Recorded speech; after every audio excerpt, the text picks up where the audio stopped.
happy with your family. And in these very special days, SFS School also joining with you. We already started our online classes, and I welcome all of you to this Hindi section. So, पर्वत प्रदेश में पावस, आप तो देखिए उस कविता को। कवि का नाम है सुमित्रानंदन पंत। सुमित्रानंदन पंत हिंदी के छायावादी कवि हैं और वे तो प्रकृति वर्णन बहुत अधिक रूप से उन्होंने प्रकृति वर्णन ही किया है, प्रकृति का चित्रण कर दिया है। और इस कविता में कवि पर्वत प्रदेश के सुंदर चित्र का वर्णन किया है। और एग्जाम में लास्ट ईयर एग्जाम में मैं ऐसा कुछ प्रश्न पूछा था सुमित्रानंदन भाई पर्वत प्रदेश में पावस कविता से। तो this is very important lesson and carefully you should study and inner meaning also there. So if you don't know word meaning you should not, and afterwards any doubt is there you can ask me. Listen. पर्वत प्रदेश में पावस, सुमित्रानंदन पंत। पर्वत प्रदेश, पर्वत means mountain, पर्वत प्रदेश में पावस ऋतु, पावस ऋतु means वर्षा ऋतु, rainy days. सो पर्वत प्रदेश में पावस ऋतु कैसा होता है?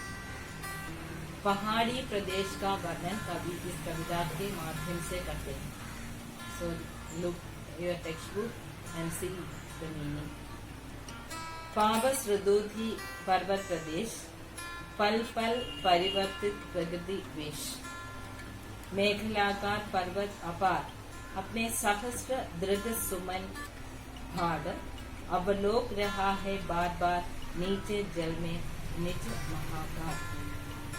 जिसके तरणों में पलातार, दर्पण सा फैला है विशाल। पावस ऋतु थी पर्वत प्रदेश। यहाँ कवि कहते हैं पर्वत प्रदेश में पावस ऋतु थी, अर्थात वर्षा की ऋतु थी, वर्षा का सीजन, वर्षा का मौसम थी। पल पल परिवर्तित प्रकृति वेश, प्रकृति अपना वेश, पल पल, पल means moment, each moment at every time. पर्वत क्या करते हैं? अपना वेश बदलते रहते हैं। यहाँ क्यों कवि कहते हैं इस प्रकार पर्वत अपना वेश बदलता रहता है? क्योंकि वर्षा का ऋतु, वर्षा का सीजन ऐसा होता है, कभी कभी धूप आते हैं, कभी मेघलाकार होता है या मौसम क्लाउडी होता है, कभी भारी जल बरसते रहते हैं, ऐसे ऐसे बदलते रहते हैं। उस बदले हुए सीजन को देखकर कवि कहते हैं, बदले हुए ये परिवर्तन को देखकर कवि कहते हैं पर्वत क्या करते हैं? अपना वेश बदलता रहता है, अपना रूप बदलता रहता है। एक्चुअली यहाँ पर्वत अपना वेश नहीं बदलता। कौन बदलता है? क्योंकि मौसम के कारण, वर्षा ऋतु के कारण, ये तो स्वाभाविक है, प्रकृति में आने वाले एक चेंज, उसे कवि इस प्रकार बताते हैं। So listen one more time. पावस ऋतु थी पर्वत प्रदेश, पर्वत प्रदेश में पावस ऋतु थी। पल पल परिवर्तित प्रकृति वेश, प्रकृति अपना वेश, प्रकृति अपना रूप, पल पल में, हर एक क्षण में क्या करते हैं? बदलते रहते हैं। I think you are clear this two line. Next time. मेघलाकार पर्वत अपार, अपने सहस्र दृढ़ सुमन घाट, अवलोक रहा है बार बार नीचे जल में निज महाकाल। मेघलाकार, मेघलाकार मीनिंग वेस्ट बैंड। मेघलाकार मीन्स मेघला के आकार, आकार मीन्स शेप, आकृति।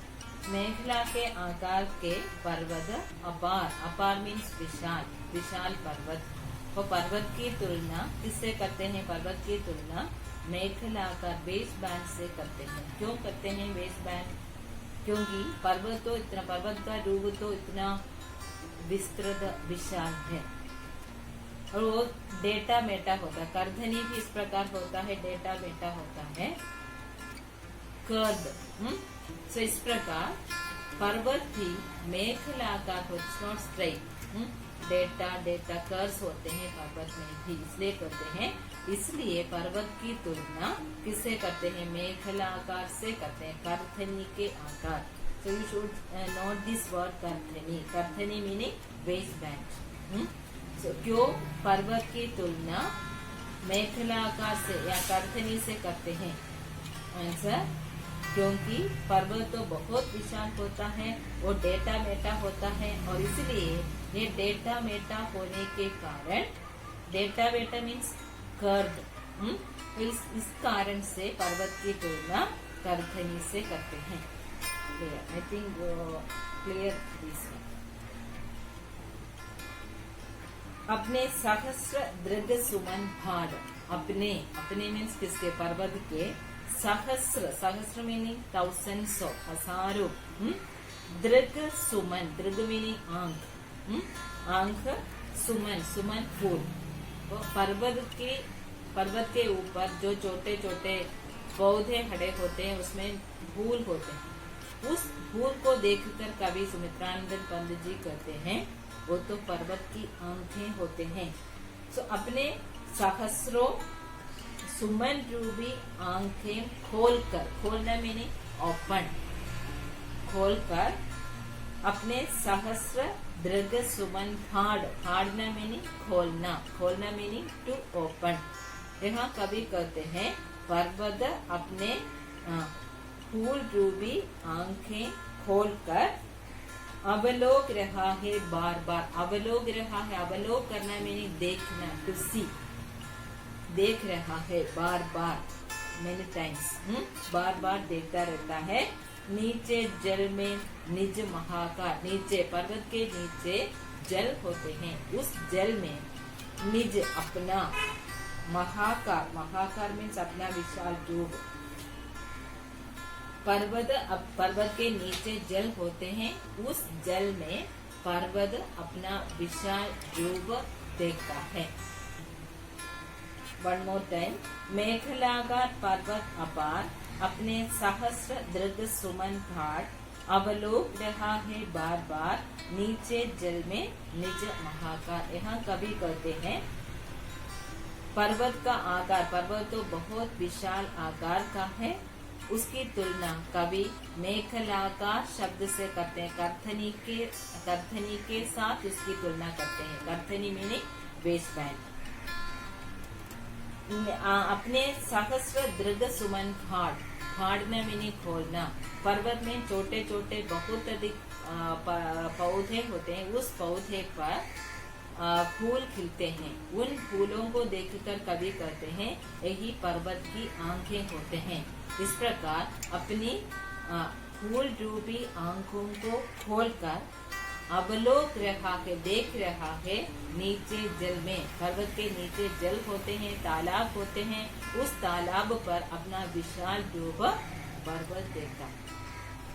दर्पण सा फैला है विशाल, जिसके चरणों में, जिसके मीनिंग पर्वत के, पर्वत के चरणों में, चरण मीनिंग पर्वत के चरण मीनिंग लेग। हियर मीन्स पर्वत के चरण मीन्स पर्वत के नीचे, पर्वत के नीचे पलाताल क्या होते हैं? तालाब होते हैं। पर्वत के नीचे तालाब मीनिंग पॉन्ड।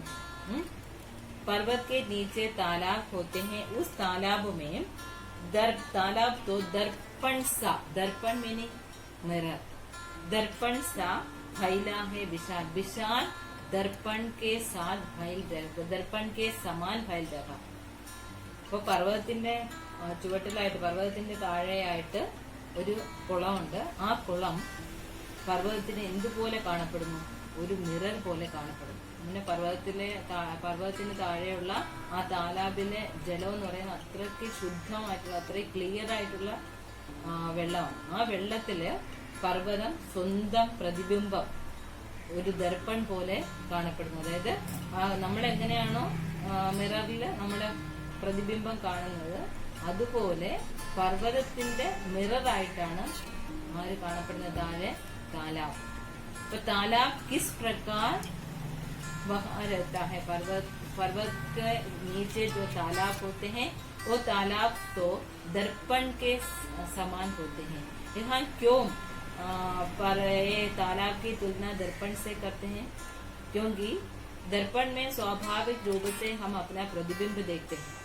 यहाँ पर्वत भी अपना प्रतिबिंब उस तालाब पर देखते हैं, इसलिए तालाब को दर्पण के साथ तुलना कर दी है। That is very important question. पर्वत की तुलना तालाब की तुलना दर्पण से क्यों करते हैं? यहाँ कवि सुमित्रानंदन पंडित जी पर्वत के नीचे जो तालाब होते हैं उसकी तुलना दर्पण के साथ कर दिया है, क्योंकि दर्पण में ये तालाब में पर्वत अपना प्रतिबिंब देखता है और इसलिए कवि कहते हैं तालाब प्रतिबिंब तालाब दर्पण के समान होते हैं। साधारण रूप से लोग अपना प्रतिबिंब दर्पण में देखते हैं। यहाँ तालाब में पर्वत अपना प्रतिबिंब देखता है, इसलिए तालाब मिरर जैसा काम करते हैं और इसलिए उसकी तुलना दर्पण के साथ किया है। Very important question. Note this, any doubt is there, please note and ask. तो जिसके चरणों में पलाताल, जिसके चरणों में पर्वत के नीचे, पर्वत के चरणों पर एक तालाब होता है, उस तालाब पर पर्वत अपना विशाल प्रतिबिंब देखता है। यहाँ तालाब दर्पण जैसा काम करता है, मिरर जैसा काम करता है। साधारण रूप से मिरर में दर्पण में हम अपना प्रतिबिंब देखते हैं। यहाँ पर्वत भी क्या कर दिया है, अपना प्रतिबिंब उस तालाब पर देखता है, इसलिए तालाब की तुलना दर्पण के साथ करती है। नेक्स्ट, गिरी का गौरव गाकर चर चर मद में नस नस उत्तेजित कर, मोती की लड़ियों से सुंदर छरते हैं छाग भरे निर्झर। गिरिवर के ओर से उठ उठकर उच्चाकांक्षाओं से तरवर है छांग रहे नीरव नभ पर, अनिमेष अटल कुछ चिंता भर। लisten, गिरी के गौरव गाकर, गिरी मीन्स पर्वत, गिरी मीन्स पर्वत, गिरी का गौरव गाकर, गौरव करना मीन्स പ്രൈസിംഗ് സോങ്, ഗൗരവ് ഗാന മീനിങ് പ്രൈസിംഗ് സോങ് എന്ന് വെച്ചാൽ ഇങ്ങനെ പുകഴ്ത്തി പാടുക. അതായത് പർവ്വതത്തെ ഇങ്ങനെ പുകഴ്ത്തി പാടുകയാണ്. ആര്? ചർ ചർ, ചർ മീനിങ് ചർ, ദാറ്റ് ഇസ് സൗണ്ട്, ചർ ചർ സൗണ്ട്, ചർ ചർ।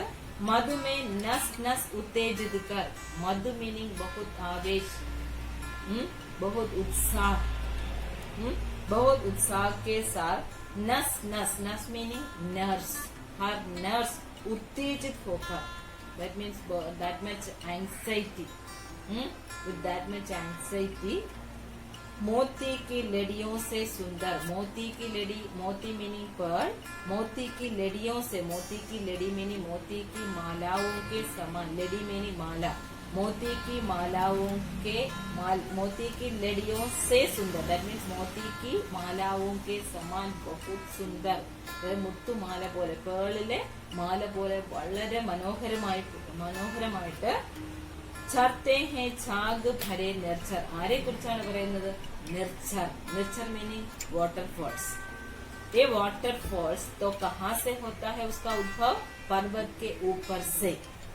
സോ यहाँ കവി, അതായത് പർവ്വതത്തിന്റെ മുകളിൽ നിന്ന് താഴേക്ക് ഒഴുകി വരുന്ന ജലം, അതിന്റെ ഫോഴ്സ് എന്ന് പറയുന്നത് വളരെ കൂടുതലായിരിക്കും. അത്രയും ഫോഴ്സോടി കൂടി ഒഴുകുമ്പോ അതിനിങ്ങനെ ബബിൾസ് ഉണ്ടാവും, ബബിൾസ് ഇങ്ങനെ പതഞ്ഞിങ്ങനെ വരും. അപ്പോ അത് കണ്ടിട്ട് കവിക്ക് തോന്നിയാണ് മുത്തുമാല പോലെ വളരെ മനോഹരമായിട്ടാണ് താഴേക്ക് പതിക്കുന്നത് ഈ വെള്ളം എന്നാണ് കവി പറയുന്നത്. അതായത് ഗിരിക്ക് ഗൗരവ, അതായത് ചർച്ചർ എന്നുള്ള സൗണ്ടോട് കൂടിയാണ് ഈ വാട്ടർഫോൾസ് താഴേക്ക് ഇങ്ങനെ ഒഴുകി വരുമ്പോ അതിന് വരുന്ന സൗണ്ടാണ് ചർ ചർ ചർ എന്നുള്ള സൗണ്ട്. ഈ ചർച്ചർ എന്ന് പറയുന്ന സൗണ്ടിനെ കവി പറഞ്ഞിരിക്കുന്നത് അത് പർവ്വതത്തെ ഇങ്ങനെ പുകഴ്ത്തി പാടിക്കൊണ്ട് ഒഴുകുകയാണെന്നാണ്. മനസ്സിലായോ? അപ്പൊ നമുക്കത് കേട്ടാൽ ചിലപ്പോ ഒന്നും തോന്നില്ലായിരിക്കും, ആ പർവ്വതത്തിന്റെ സൗണ്ട് അല്ലെങ്കിൽ നദിയുടെ സൗണ്ട് എന്ന് മാത്രമേ കേൾക്കൂ. പക്ഷേ ഈ വാട്ടർഫോൾസ് ഇങ്ങനെ താഴേക്ക് ഒഴുകുമ്പോൾ ഉണ്ടാകുന്ന സൗണ്ടിനെ ആണ് കവി പറഞ്ഞിരിക്കുന്നത്. ആ ചർച്ചർ എന്ന് പറയുന്ന അതിന്റെ സൗണ്ട് ശരിക്കും ഈ നദി വാട്ടർഫോൾസ് എന്ത് ചെയ്യാണ്, താഴേക്ക് വീഴുമ്പോ അതിന്റെ ഉത്ഭവസ്ഥാനമായിട്ടുള്ള പർവ്വതത്തെ പുകഴ്ത്തി പാടിക്കൊണ്ടാണ് അത് താഴേക്ക് ഒഴുകുന്നത് എന്നാണ്. गिरी का गौरव गाकर, गिरी का गौरव, गिरी का महत्व, गौरव मीनिंग महत्व, तो गिरी का महत्व गाकर छर छर छर छर आवाज से, അങ്ങനെ ചർച്ചർ എന്ന് പറഞ്ഞ സൗണ്ടോട് കൂടി ഗിരിയുടെ മഹത്വം, ഗിരിയെ ഇങ്ങനെ പുകഴ്ത്തി പാടിക്കൊണ്ടാണ് നിർച്ചർ ഒഴുകുന്ന താഴേക്ക്. മധുമേ നസ് നസ് ഉത്തേജിത് കർ, അപ്പൊ അതിന്റെ ഇങ്ങനെ ഈ നെർച്ചർ ഈ വാട്ടർ ഫോൾസ് താഴേക്ക് ഒഴുകുമ്പോ വളരെ ഫോഴ്സോട് കൂടിയാണ് ഇത് താഴേക്ക് വരുന്നത്. അപ്പൊ അത് കണ്ടിട്ട് കവി പറയാണ് അതിന്റെ ഓരോ നെർസും വളരെ ആവേശത്തോടുകൂടി വളരെ ഉത്തേജിതനായിട്ട് താഴേക്ക് ഇങ്ങനെ ഒഴുകുകയാണ്. മോത്തിക്ക് ലടിയോസെ സുന്ദർ, അപ്പൊ അങ്ങനെ ഒഴുകുന്ന സമയത്ത് മുകളിൽ നിന്ന് പർവ്വതത്തിന്റെ മുകളിൽ താഴേക്ക് ഒഴുകുന്ന സമയത്ത് ഇത് മുത്തുമാല പോലെ വളരെ മനോഹരമായി കാണപ്പെടുന്നു.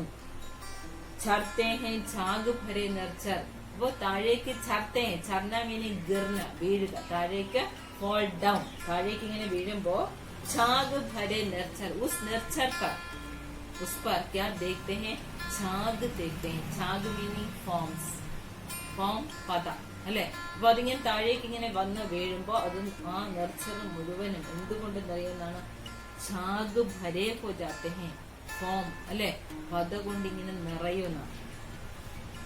So listen one more time. ഗിരി കാ ഗൗരവ ഗാക്കർ ഛർ ഛർ മധു में नस नस उत्तेजित कर मोती की लड़ियों से सुंदर छरते हैं झाग भरे निर्छर. यहाँ कवि कहते हैं पर्वत के ऊपर से निर्छर तारे, पर्वत के ऊपर से निर्छर नीचे की ओर बहती रहती है. जब वो बहती रहती है तब छर छर आवाज से नीचे की ओर गिरता है. उस आवाज को सुनकर कवि कहते हैं ये तो पर्वत का महत्व या पर्वत का गौरव गाकर नीचे की ओर बहती है. और जब वो नीचे की ओर बहती है और इतनी वेग से बहती रहती है, उसे देखकर कवि कहते हैं उसकी सारी नसें, नसें मीन्स नर्व्स, बहुत उत्तेजित होकर बहती है.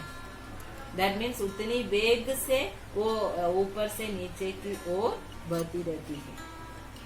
उस समय ये निर्चर जब ऊपर से नीचे की ओर बहती रहती है, उस समय मोती की माला, उसके हर एक बूंद, निर्चर के हर एक बूंद, निर्चर मीनिंग वाटरफॉल्स, उसके हर एक बूंद किसके समान लगते हैं, बहुत सुंदर लगते हैं, मोती की लड़ियों से. दैट मीन्स मोती की मालाओं से, मोती मीनिंग पर, मोती की मालाओं के समान बहुत सुंदर लगता है.